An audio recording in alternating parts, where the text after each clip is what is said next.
En corto y por derecho les aseguro que hoy nos interesa conocer a Javier Paniagua. Seguro que muchos de ustedes creen conocerlo ya suficientemente por sus frecuentes intervenciones en programas de debate, de análisis, de reflexión en esta casa, pero es que la biografía de Javier Paniagua da para mucho. Y encima ahora viene a las puertas de la Feria del Libro con una nueva obra bibliográfica y biográfica también, aunque no de él, no autobiográfica, que vamos a comentar durante los próximos minutos. Don Javier, muy buenas tardes. Muchas gracias por haberme invitado y buenas tardes. Bueno, yo creo que usted es de estos que hace bueno el dicho de que cuando te retiras trabajas más que cuando estabas en activo. Pues probablemente. Yo he publicado en estos últimos 9 años que llevo ya jubilado, más que los 15 últimos años de activo. Que son bastantes libros, ¿no? Son sí, una treintena más o menos. He publicado, sí, bueno, libros en global pueden ser eso, 25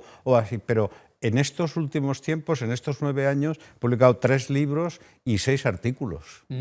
Sí, me he distraído en la jubilación. 6 artículos, pero ojo, no artículos de prensa normales. No, aparte de artículos de prensa, sino papers, que dicen los... Artículos científicos, en su caso, como historiador que es. Sí, exactamente. Hay muchas más cosas que están en la biografía del señor Paniagua, como saben seguramente ustedes. Él fue director del centro de la UNED, de la Universidad Nacional de Educación a Distancia en Alcira, Valencia. Él fue diputado socialista en las Cortes Generales y también las autonómicas. No, las autonómicas no. Desde el 86 al 2000. En el Congreso de los Diputados, cuando estaba Ciprià Siscar, cuando Joan Lerma, en esa época. ¿Cómo ha cambiado el Partido Socialista? Ha cambiado, sí. Pero no solo el Partido Socialista, ha cambiado la sociedad en general. Pero a usted le dirían que es del Antiguo Testamento, ¿no? Sí, yo soy de la época de Felipe, claro.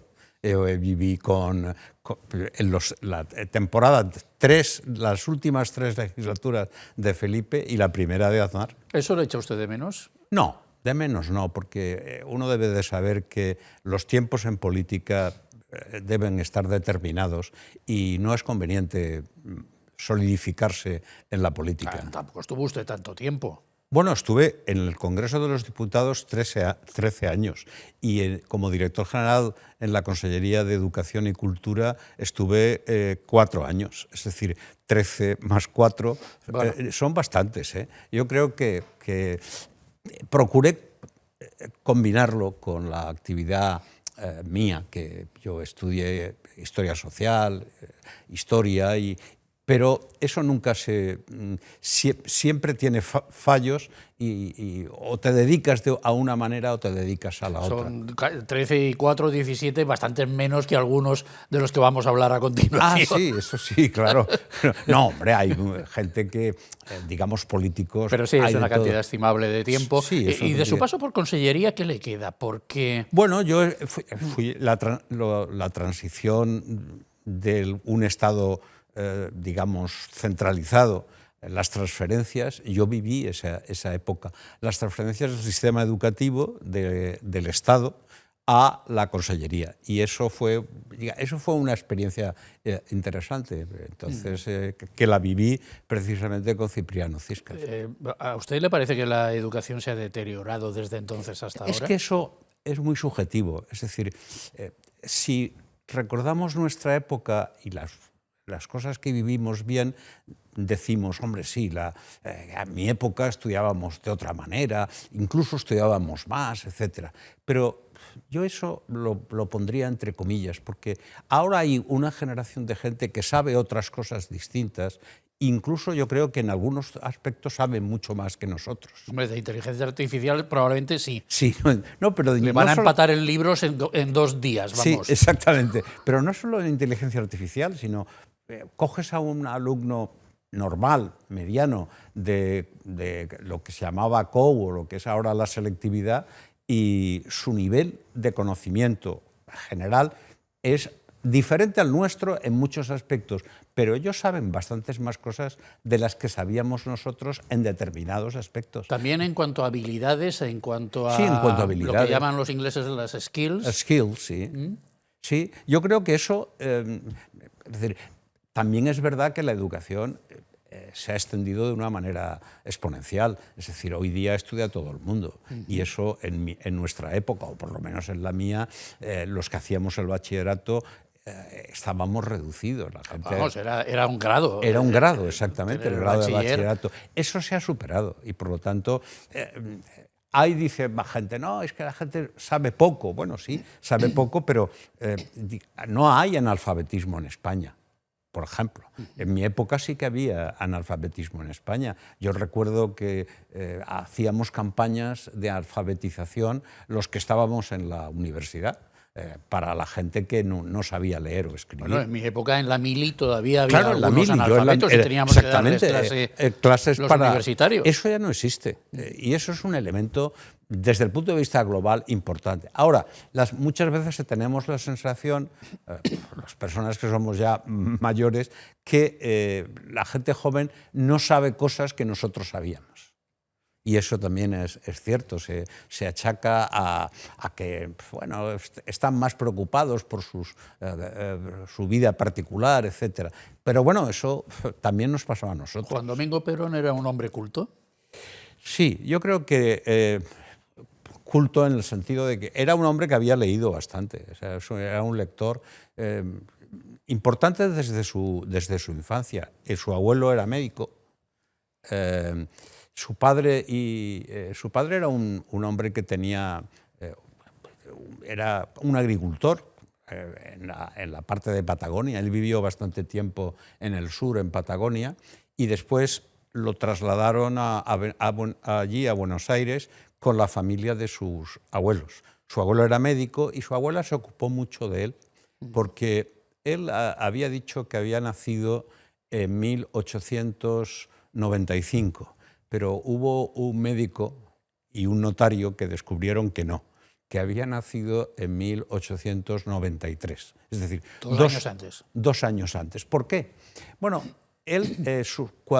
cuando él nació, sus padres no estaban, su madre se llamaba María Sosa o Isabel Sosa, y su padre, que era el padre de Perón, no estaban casados. Ajá. Y entonces se casaron a los 3 años posteriores que él tuviera ya capacidad de movimiento, etc. Y entonces, como su abuela quería que fuera militar, aunque él al principio quería ser como su abuelo médico, si entraba en esto militar, en la academia militar, si había sido hijo ilegítimo, la documentación de la época impedía que los hijos no naturales y casados pudieran ser militares. Le estoy preguntando al señor Paniagua por el general Perón, obviamente porque su último libro, el último libro del doctor Paniagua, se titula El peronismo explicado a los europeos, de Perón a Milei. ¿Hace falta explicarle a los europeos lo que es el peronismo? Bueno, y puede también, que a los argentinos también. A los argentinos también, sí. ¿Qué fue el peronismo, don Javier? Sí, bueno, es un libro y desarrolla este concepto durante muchas páginas. Sí, pero así, en síntesis... En síntesis, bueno, pues es el intento primero el intento de un Estado, de una nación como Argentina, de conseguir una estabilidad política, una estabilidad económica y una cierta igualación a lo que aquí se llamaba el estado de bienestar. Ese es el propósito. O sea, el concepto europeo de estado de bienestar, sí, allí sería el ideal del peronismo. El ideal del peronismo. De hecho, Argentina es un país europeo. Es decir, si trasladamos la vista a los demás países de Sudamérica, en la mayor parte de ellos, yo creo que salvo en Argentina y en Chile, hay una población indígena. Es decir, Perú, el quechua, en Colombia, en Ecuador, en Venezuela, hay una población que no es específicamente la población criolla, blanca, etc. Mientras que Argentina está compuesta fundamentalmente de argentinos y españoles. Después de la Segunda Guerra Mundial también hubo una emigración muy importante del centro de Europa. Y de italianos. Italia y España son los dos elementos claves. Entre 1925 y 1940 ingresaban en Argentina cada mes 250.000 personas. Y esas 250.000 personas, estadísticamente, bueno, la estadística, pero vamos, ese es un número, eran españoles e italianos. ¿Pero por qué? ¿Porque era una tierra de promisión? Bueno, era una tienda, los italianos, como los españoles, al principio de siglo, emigraron para encontrar nuevas fuentes de sostenimiento de su realidad familiar. Y Argentina, para los españoles, era un sitio donde hablaban una lengua igual, y los italianos se adaptaron bien de hecho, hoy día el castellano, el español, es el que se habla habitualmente en Argentina, y además con un tono característico, que es la cultura argentina. Argentina es un país europeo con una cultura propia, como los demás países europeos. Los demás países americanos se lo suelen reprochar a los argentinos. Sí. Estos se creen europeos. Sí, bueno, yo recuerdo que en Colombia una vez me dijeron ¿qué es un argentino? Y ellos decían, el yo que todos llevamos dentro. Es decir, esa es una frase que recuerdo bien de la... ¿Y Perón cómo cuadraba en esta confluencia de influencias extranjeras, europeas? Perón era un hispanista. No hay que olvidar que el que establece el 12 de octubre, el Día de la Hispanidad, es Perón. ¿Ah? No es España, es Perón. No fue Franco, ¿no? Franco lo tomó, pero el que lo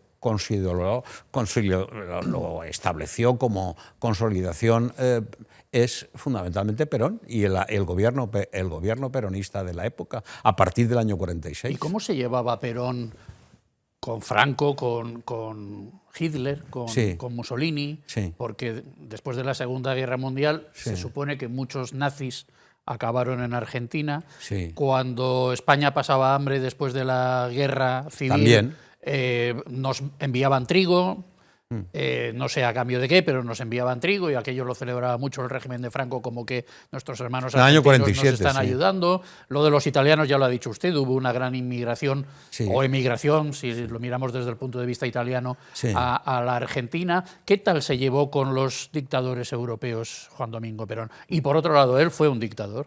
Bueno, sobre el peronismo es una especie de historia propia, es decir, es como si fuera un género historiográfico. Se han publicado más de 6.500 libros y artículos sobre Perón. ¿Y se los ha leído usted todos? No, yo todos no. Yo sí que los he clasificado, sí que he visto la cantidad de archivos que hay. Hay congresos en Estados Unidos cada 2 años sobre el peronismo. Hay congresos cada año en las universidades argentinas y, bueno, se ha publicado inmenso. No tanto como, por ejemplo, se ha publicado sobre la Guerra Civil Española, pero es uno de los temas, es un género histórico en sí mismo, como he dicho antes. Y entonces, claro, eso es inabarcable, porque hay teorías de todo tipo para interpretar el peronismo. Es decir, las teorías han ido evolucionando a lo largo de... Ahora le preguntaré algo más específico sobre eso, pero la relación con estos tres... Sí, vamos a ver, él sí que tenía una gran visión, e incluso le gustó, porque él estuvo como argentino, como militar argentino, cuando era coronel. Estuvo destinado a Italia, a la embajada, como militar, como agregado militar. Y entonces sí que conoció lo que era el Mussolini, el fascismo en aquella época. Y él sí que le gustaba la figura de Mussolini, no tanto como la de Hitler. Y en España estuvo recién terminada, en el año 39, recién terminada la Guerra Civil, y él se llevó una situación de gran dolor sobre cómo estaba este país después de una guerra. Y siempre tuvo presente la Guerra Civil Española, porque decía que él no quería que en Argentina se reprodujera una guerra como la que él había percibido. ¿Había riesgo de eso en Argentina en aquella época? Él tuvo siempre, tuvo siempre el temor de que porque en Argentina las cosas se han dividido siempre, y aún todavía, entre peronismo y antiperonismo. Es decir, incluso ha habido momentos cuando se desarrolló la guerrilla, la guerrilla en los años 70, donde había una situación dura, difícil, y los militares, desde el punto de vista, han habido muchas acciones de los militares para cortar cualquier tipo de digamos, democratización. Hasta que no llega Alfonsín, la democracia en Argentina no está estabilizada. Luego, no podemos considerar el peronismo un movimiento democrático, a pesar de que él llegó sí, bueno, a través de las urnas, ¿no? Él siempre ganó las tres. O sea, lo más curioso del peronismo es que no hay muy pocos ejemplos. ¿Cómo puede ser que un señor que ha estado 18 años exiliado, entre 1955, cuando lo derrota un gobierno militar, y entre 1973, y el peronismo haya tenido esa fuerza para que él se convierta democráticamente, con unas elecciones no amañadas, en presidente de la Argentina? Por eso algunos hablan de que el peronismo es como un franquismo de izquierdas. Es una interpretación que han hecho en Argentina. ¿Pero era de izquierdas? Bueno, él era de todo. O sea, en el peronismo cabe todo. ¿Y qué les une? Les une la figura de Perón.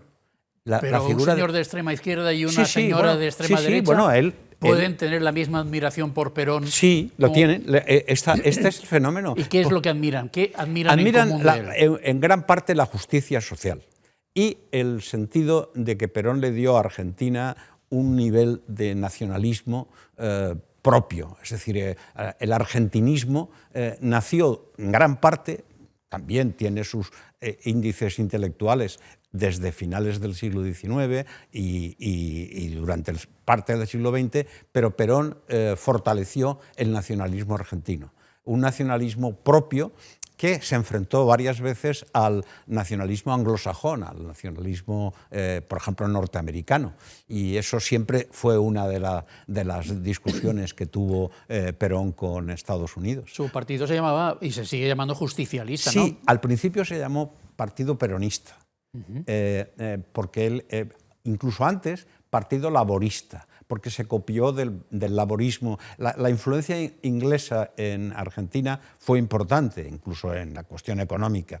Y en aquella época que Perón accedió al poder, al gobierno, la Segunda Guerra Mundial había terminado y ganó las elecciones Attlee, el que era el primer gobierno laborista que hubo después de la Segunda Guerra Mundial, que le ganó a Churchill cuando Churchill había ganado la guerra. Entonces, la influencia del laborismo, de los sindicatos laboristas ingleses, la trade unions, allí en Argentina tuvo mucha influencia y se creó el Partido Laborista. El Partido Laborista fue la conjunción de los sindicatos, de gente de izquierdas, de gente muy diversa. Porque los partidos tradicionales, como son el Partido Socialista o el Partido Comunista, que ya estaban vigentes, no hay que recordar que Argentina es el primer país de Sudamérica que reconoce a la Unión Soviética en 1946. Él trataba de tener una independencia. ¿Qué año llegó Perón? ¿En el 50 era? No, él llegó en el 43. En el 43 llegó al poder. Llegó al poder, bueno, llegó en el golpe militar que se dio en el 43, el golpe militar del... O sea, él fue el que reconoció a la Unión Soviética. Sí, pero cuando ya era presidente. O sea, él ten en cuenta que entre el 43 y el 46 gobierna los militares, un gobierno militar. Claro, o sea, él era un miembro de ese gobierno militar. Lo que pasa es que él va promocionando y se entiende bien con los sindicatos. Él hace la ley del peón, que era una ley importante para los que trabajaban en el campo, la ley de rehabilitar la figura del peón, cuestiones de trabajo, los horarios, la sanidad, etc., ¿no? Y después le da una gran auge. De hecho, cuando a él los militares no se fían de él porque consideran, los militares, el golpe militar que hace está dividido entre gente aliadófila y gente del eje partidario de Alemania. Y él es una persona un poco independiente en ese sentido. Pero cuando los otros compañeros suyos ven que él ha hecho una gran capacidad de interacción con los sindicatos, no se acaban de fiar. Es decir, en esa época decían, este es comunista, este no sé cuánto, y entonces lo tratan de eliminar. Y es la clase obrera, son los sindicatos los que en la Plaza de Mayo de Buenos Aires se reúnen un 17 de octubre y bueno, es una manifestación de más de 500.000 de personas que cuando están a punto de tirar a Perón, los militares se ven con una capacidad que han venido de toda Argentina reivindicando la figura de Perón. Perón se presenta a las elecciones, porque él siempre se presenta a las elecciones y fue democrático en ese sentido. Presenta las elecciones y gana las elecciones en contra de los Estados Unidos, porque había un antiguo embajador de Estados Unidos que trataba de organizar una especie de frente contra el peronismo, porque lo consideraba... Eso me suena a Salvador Allende en Chile. Sí, bueno, Salvador Allende en Chile es más tardío. De hecho, se apartó un poco de... Sí, pero la confabulación de Kissinger en aquel momento... Sí, bueno, claro. En los años 70... El embajador en aquella época, que había sido embajador, pero que ahora estaba en el gobierno de Truman, en el gobierno de Roosevelt primero y después de Truman, atendiendo a los asuntos sudamericanos y tratando de controlar. O sea, que la clave de Perón fue ganarse a las clases populares, sí, los totalmente. descamisados, que decían, ¿no? Sí, sí. Los descamisados. Los descamisados es la terminología que utilizaba su mujer, Eva. Él se casó 3 veces. Con mujeres mucho más jóvenes que él. De la primera no sabemos gran cosa. Bueno, usted sí, pero del común... Aurelia Tizón se llamaba. Era una mujer culta, era traductora de inglés, era maestra, y bueno, la diferencia de edad eran 14 años de diferencia. Y él estaba muy enamorado de su primera mujer. Lo que pasa es que murió de un cáncer de ovario, y él después más tarde conoció a Evita, y Evita, bueno, la diferencia de Evita era 24 años de diferencia. Y Evita fue la que acuñó el término descamisados. Descamisados. Como aquí los... Sí, porque en aquella época digamos, las costumbres sociales era que cuando uno salía a la calle a dar un paseo, por ejemplo en el Buenos Aires de la época, que es una ciudad muy parecida o tiene elementos muy parecidos a París o a Barcelona, por ejemplo, no se podía salir en camisa. Se podía salir siempre con chaqueta y con corbata, como también ocurría un poco en España en la época de los sábados y los domingos, cuando salían las familias. Las películas españolas de los años 60, Alberto Closas con corbata siempre, aunque pues fuera domingo. Eso era, digamos, un comportamiento tradicional de las gentes en Argentina. Y entonces, en ese día del 17 de octubre, que hacía mucho calor, porque ya sabemos que allí el verano es contrario a lo que aquí es el invierno. Entonces, bueno, allí la gente se quitó la chaqueta, se mojaba en las fuentes y entonces decía Evita, bienvenidos los descamisados, porque son ellos los que salvarán esta tierra. Evita se convirtió en un mito. En un mito absoluto. Lo hemos visto. No hay más que repasar la bibliografía, las películas, las canciones que se han compuesto en honor a ella. Y sobre todo, lo que más ha tenido fuerza, incluso cinematográfica, ha sido la muerte de Evita y cómo se escondió su cadáver.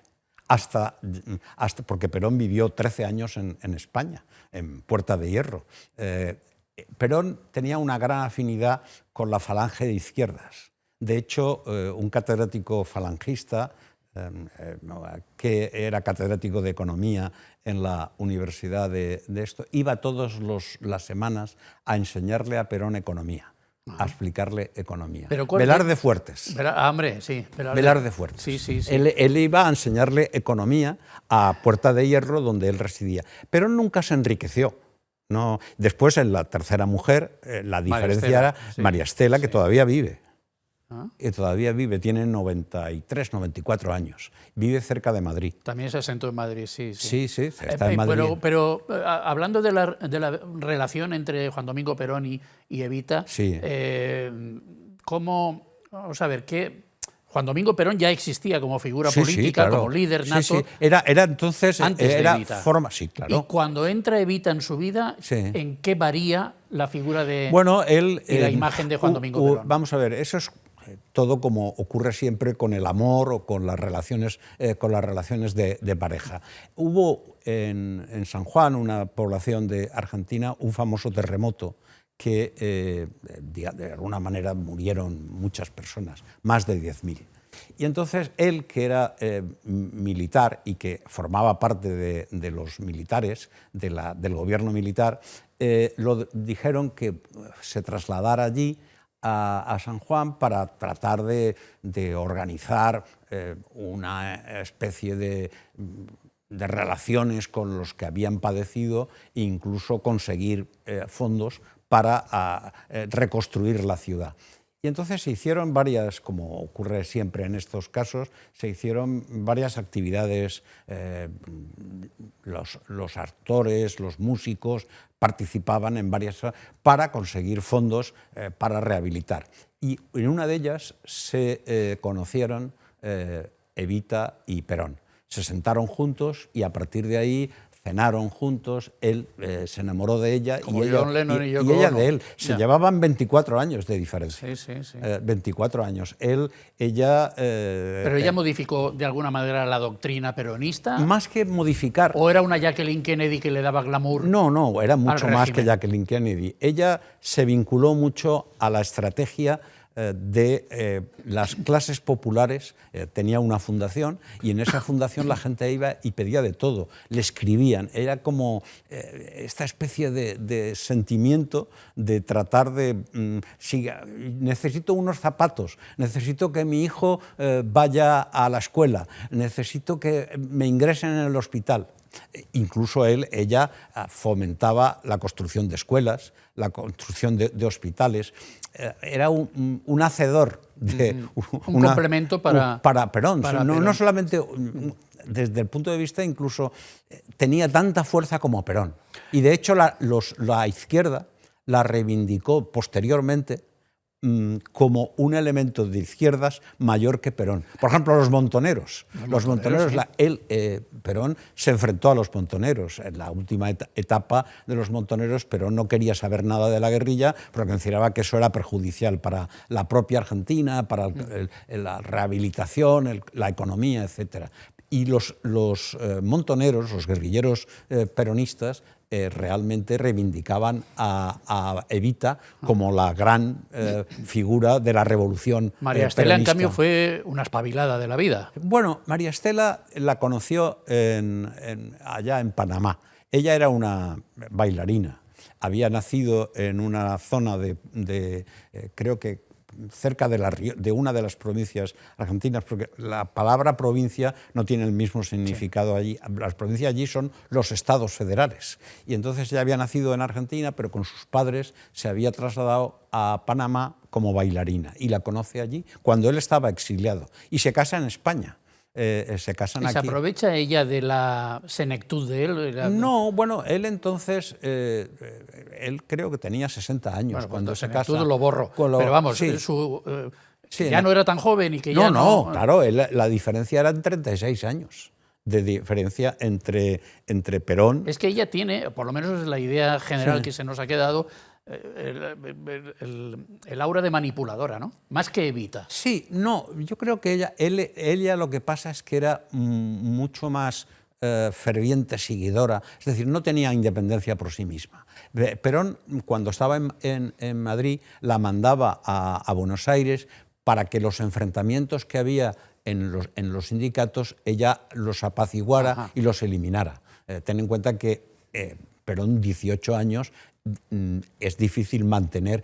Hay pocas personas en la historia del siglo XX, incluso del siglo XIX, que después de haber estado gobernando 10 años, haber pasado 18 años fuera, continúe gobernando después. Yo, por ejemplo, puedo hablar de Jomeini o puedo hablar de Tarradellas, o sea, que estuvo en el exilio más de 30 años, y vino y otra vez recuperó la Generalitat catalana. O puedo hablar de Mandela, pero bueno, Mandela estaba en la cárcel. Pero hay pocos pocas personas históricamente que hayan podido transmitir un legado político habiendo estado fuera durante 18 años. ¿El Papa Francisco era peronista? Sí, yo, bueno, más que peronista, porque peronista, ¿qué es ser peronista? Ya, decía. por Sí. lo que usted me dice, cualquier cosa. Sí, sí, bueno, el peronismo abarca desde una derecha, un centro, una socialdemocracia y a una extrema izquierda. O sea, el peronismo es como un gobierno de coalición, de alguna manera. Es decir, él unificaba todas esas tendencias en función de una emigración que no tenía los mismos derechos que tenían los europeos a partir de después de la Segunda Guerra Mundial. Él trató de que esa gente tuviera lo que se llamaba la justicia social y se reconoció siempre como que él era directamente de la justicia social católica. Es decir, desde León XIII y todos los papas que habían hecho la doctrina social católica, Perón decía que él se basaba... ¿Y el Papa? El Papa formaba parte, como jesuita, de los grupos que apoyaron a Perón. Porque Perón tuvo dos épocas. Una época en que favoreció a la Iglesia Católica, que incluso la educación era obligatoria, el católico. De hecho, en la Constitución argentina no se podía, hasta Menem, no se podía hacer presidente de Argentina si uno no era católico. De hecho, Menem, que era sirio y que su base religiosa era el Islam, tuvo que cambiarse, a aceptar el catolicismo y cambió la Constitución en el año 1994 para que cualquiera que fuera de cualquier religión pudiera ser presidente. Pero hasta entonces, hasta 1994, el presidente de Argentina tenía que ser católico. Bueno, y si Francisco era peronista y Milei también era peronista, es como que se llevaban mal. Milei era un peronista raro, extraño. No es exactamente un peronista. Milei es más joven. Bergoglio era un hombre que formaba parte de los círculos peronistas que defendían lo que se llamaba entonces la justicia social, trayectoria que él siempre ha mantenido. Y en eso se identificaba con Perón. De hecho, ha habido elementos, hasta que él ha muerto, elementos del peronismo que lo han enfrentado a Milei. Ten en cuenta que Milei cuando él llega a la presidencia... dijo barbaridades del Papa. Le llamó de todo, le llamó zurdo, no sé cuánto, lo insultó de una manera. Ahora parece que no, pero en aquella época lo insultó, porque para él, Milei, se convirtió en un antiperonismo. La sociedad argentina es una sociedad dividida entre peronistas y antiperonistas, y eso ha durado desde el mismo momento en que Perón llega al poder, desde el año 1946, que gana la presidencia. Pero es curioso, o sea, sí se puede ser peronista sin Perón, sí. y, por ejemplo, no se podía... Vamos a ver, el régimen de Franco, sin Franco ya estaba claro que caía. En Argentina el régimen de Perón o el pensamiento de Perón no ha decaído. Sí, claro. No solamente Los no ha Kirchner decaído. También. Hoy día existen casi, creo que son unos 20 partidos peronistas. En la 20 partidos peronistas. 20 partidos, grupos peronistas que se consideran que son los auténticos seguidores. Y de hecho están así representados en el Congreso de Argentina y en el Senado de Argentina. Son curiosos esos elementos. El peronismo, como he dicho anteriormente, ha durado más que la Unión Soviética. Ajá. Sí. El peronismo, si lo medimos desde el año 46, cuando gana la presidencia por primera vez, la vuelve a repetir en el año 51 y la vuelve a ganar en el año 73. Es decir, 18 años posteriormente. El peronismo continúa con Menem, aunque Menem hace una política neoliberal, con los Kirchner, Néstor y Cristina. Ha continuado el peronismo hasta la actualidad, donde existen partidos... ¿Y a usted por qué le ha dado por estudiar a Perón? Porque usted yo lo tenía como más germanófilo, más estudioso de las políticas, no solo alemanas, sino europeas. Pero precisamente fueron compañeros alemanes que me dijeron: ¿y tú cómo puedes explicarme el peronismo? Es decir, gente europea, alemanes, ingleses, que no entendían cómo el peronismo se había consolidado de la manera que se había consolidado en Argentina. Las crisis que ha tenido Argentina, la la incapacidad para sostener una economía estable, que todavía en este sentido está. La hiperinflación. Argentina es un país que tiene dos monedas al mismo tiempo. Es de los pocos países en el mundo que utilizan dos monedas, el peso argentino y el dólar.